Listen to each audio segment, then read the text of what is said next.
దేశ ప్రజలందరూ ఎప్పుడెప్పుడా అంటూ ఎదురు చూస్తున్నటువంటి రోజులు రానే వచ్చాయి. మరో 5 రోజుల్లో సార్వత్రిక ఎన్నికల నగారా అయితే మోగబోతోంది. మార్చి 15వ తేదీన ఎన్నికలకు సంబంధించినటువంటి షెడ్యూల్ రిలీజ్ కాబోతుంది అంటూ కూడా మనకైతే సమాచారం అందుతుంది. ఆ దశగా కేంద్ర ఎన్నికల సంఘం కసరత్తులు చేస్తుంది. ఈ నేపథ్యంలోనే కేంద్ర ఎన్నికల సంఘం ఇప్పటికే అన్ని రాష్ట్రాల్లో పర్యటన చేసిందని, పర్యటనలో అక్కడ ఉన్నటువంటి పరిస్థితులను కూడా అధ్యయనం చేసింది అంటూ కూడా మనకైతే సమాచారం అందుతోంది. అలాగే ఈ నెల 12, 13 తేదీల్లో కేంద్ర ఎన్నికల సంఘం జమ్మూ కాశ్మీర్ రాష్ట్రంలో పర్యటించబోతుందని, అక్కడ పరిస్థితులను కూడా అధ్యయనం చేయబోతుంది అంటూ కూడా మనకైతే ఒక సమాచారం అయితే అందుతుంది. అలాగే మార్చి 14వ తేదీన కేంద్ర ఎన్నికల సంఘానికి సంబంధించినటువంటి కమిటీ ఒక సమీక్షా సమావేశాన్ని నిర్వహించబోతోంది. తద్వారా అసలు ఏ రాష్ట్రంలో ఎటువంటి ఏర్పాట్లు చేయాలి అనే విధంగా కూడా కసరత్తులు చేయబోతుంది అన్నట్లు కూడా మనకైతే సమాచారం అందుతుంది. అలాగే మార్చి 15వ తేదీన మాత్రం ఎన్నికల షెడ్యూల్ రిలీజ్ కాబోతుంది అంటూ కూడా ఇప్పటికైతే సమాచారం అందుతుంది. మార్చి 15వ తేదీన ఎన్నికల షెడ్యూల్ కనుక రిలీజ్ అయితే ఆ రోజు నుంచి ఎన్నికల కోడ్ అమలయ్యేటువంటి అవకాశం ఉంటుంది. ఓవరాల్గా భారతదేశ వ్యాప్తంగా 7 దశలలో 7 విడతలుగా ఈ ఎన్నికల ప్రక్రియ జరగబోతోంది అంటూ కూడా మనకైతే సమాచారం అందుతుంది. గతంలో 2019లో చూసుకున్నట్లయితే 7 విడతల్లో ఓవరాల్గా దేశవ్యాప్తంగా ఎన్నికలు అయితే జరిగాయి. 2019లో చూసుకున్నట్లయితే 2వ విడతలో ఆంధ్రప్రదేశ్లో ఎన్నికలు జరిగాయి. ఈసారి 2024 సంవత్సరంలో ఆంధ్రప్రదేశ్లో ఏ విడతలో ఎన్నికలు జరగబోతాయనేది ఇంకా క్లారిటీ లేనప్పటికీ మొదటి విడతలో ఎన్నికలు జరిగే అవకాశం ఉంది ఆంధ్రప్రదేశ్లో అంటూ కూడా కొంతమంది రాజకీయ విశ్లేషకులు వారిదైన శైలిలో విశ్లేషణ అందిస్తూ ఉన్నారు.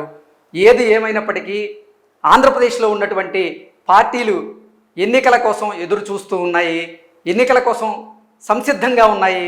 ఇప్పటికే అన్ని పార్టీలకు సంబంధించినటువంటి అధినాయకులు వారి అభ్యర్థుల జాబితాను కూడా రిలీజ్ చేసేందుకైతే సిద్ధంగా ఉన్నారు.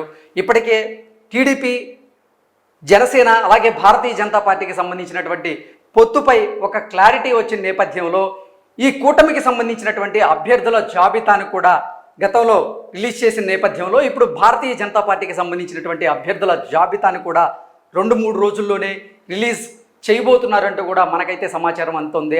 అలాగే అధికార పార్టీ అయినటువంటి వైసీపీ కూడా తమ అభ్యర్థుల జాబితాను కొంతమందిని ఇప్పటికే ప్రకటించి కొంతమందిని పెండింగ్లో పెట్టినప్పటికీ 2-3 రోజుల్లో ఆ అభ్యర్థుల ప్రకటన కూడా ఉండబోతోంది అంటూ కూడా మనకైతే సమాచారం అందుతోంది.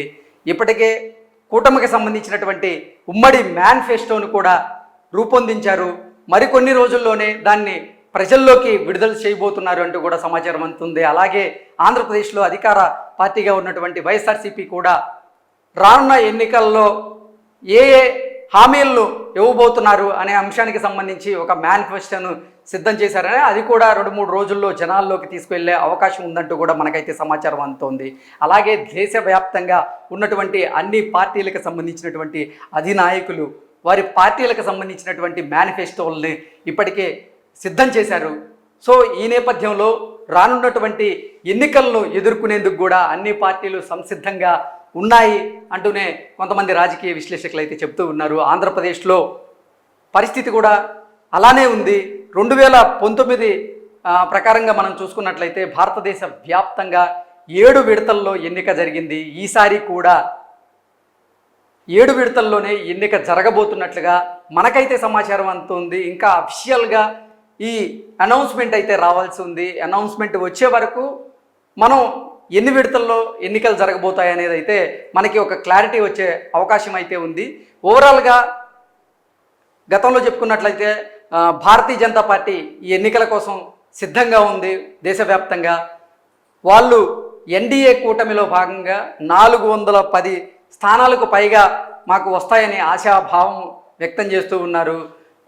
అలాగే కేవలం భారతీయ జనతా పార్టీకి అయితే 370 స్థానాలకు పైగా రాబోతున్నాయంటూ కూడా వాళ్ళు చెప్తూ డంకా బజాయిస్తున్న నేపథ్యంలో అసలు ఇండియా కూటమి పరిస్థితి ఎలా ఉందనేది ఇంకా అయోమయంగానే ఉంది, ప్రశ్నార్థకంగానే ఉంది. దానికి సంబంధించినటువంటి క్లారిటీ ఈ 5 రోజుల్లో ఏదన్నా వచ్చే అవకాశం ఉందా అనేది అయితే మనం ఎదురు చూడాల్సిన పరిస్థితి అయితే ఉంది. ఓవరాల్గా తీసుకున్నట్లయితే ప్రాంతీయ పార్టీలకు సంబంధించినటువంటి అధినేతలు అందరూ కూడా రాబోతున్నటువంటి ఎన్నికల కోసం అయితే సంసిద్ధంగా అయితే ఉన్నారు.